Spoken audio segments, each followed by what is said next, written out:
You can't cover. There are more short shares out there than exist, period. The only way they can get out is if they drive it into the ground. Why would the hedge funds continue to fight against this if there is no war left to fight? That's the point right there. Like you said it, that's a very poetic way of saying it. You know, why continue to fight if there's no war to fight?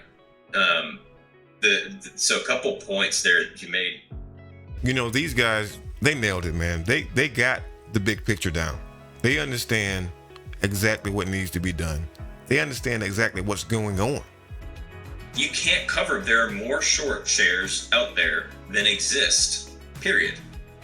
The only way they can get out is if they drive it into the ground. So if you are a hedge fund and you have significant influence in the media, the mainstream narrative, what is easier? Is it easier to find more money than you have to cover these short positions?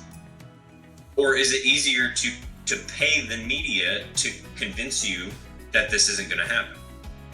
So anybody that's holding a short position in AMC right now is saying the only thing that we can do is throw it into the options market. Mm-hmm. We'll say that we've covered, and if you say that you've covered, it drives the short interest down because technically that's no longer a shorted stock. And this is what Wes was saying as well. If you have the option or the ability to cover your short positions by saying we have these synthetic shares and options, but you don't have that physically today, they treat that as a compliant share, like that you're meeting compliance. You'll have a share someday in the future, but as of today, you may not physically have it. That's okay. If you have one in the future, we'll count that. So if you have 10 shares that are shorted, and there are only 10 shares that exist, the short interest should say it's 100%. Mm-hmm. Okay, but if you can say, well, 8 of those will be covered with these options. Now you drop it from 8 to 2, you're at 20% short interest. Looks like it's over, guys. All you're seeing is that 20% number that's coming out from S3, coming out from whoever's posting it, because the number they're getting has been manipulated from the fund, from the hedge funds. And this is what they do. It'd be one thing if people would say like, oh yeah, well, where's your proof that they do it? Or there's no proof that they do it. So where are you getting this wild theory? Really?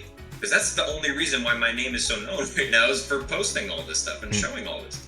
They've been doing this for years. They get fined like $50,000 for marking a sale. When a transaction goes through, they're supposed to mark that as either a short sale or a long sale. If you mark it as short, it feeds into the short interest. But all they have to do is flip the switch and mark it as a long. 3 years later, FINRA says, hey, you didn't mark that transaction properly 3 years ago. Here's a $50,000 fine. Well, it's been 3 years, FINRA. Thanks. What's that going to do for us now? Nothing. But what it did at that time was it underreported the short interest. So the only way that they can do that is to hide it in the options market. And that's what you're seeing with AMC. The $50 range right now that you're seeing, that's the diamond hand section.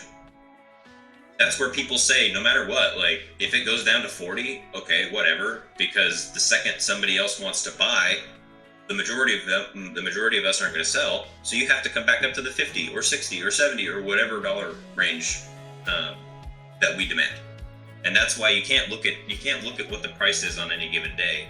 You can only look and see what the volume. When the volume moves and the price moves with volume, that's a true movement. So don't look at anything. I'm looking at the graph right now, 6-1. Look at the volume traded for AMC on 6-2 was 766 million. Look at that candle. Went from 37.5 to 72.5. And then you look at what's going on today, and even if it's in the red, 13 million. Yesterday was 63 million. So by the end of the day today, 63 million versus what it was on 6-2 is less than 10%.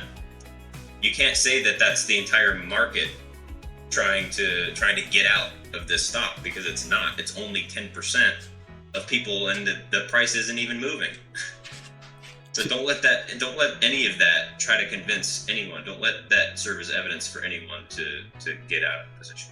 First of all, hand in the chat right now for Austin Tobitt. So this has never been a better chance to throw scissors in the chat, because This is just one of those discussions where you really have to check out the entire thing.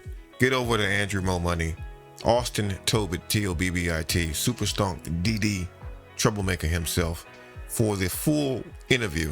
You guys will not be disappointed. I'm out.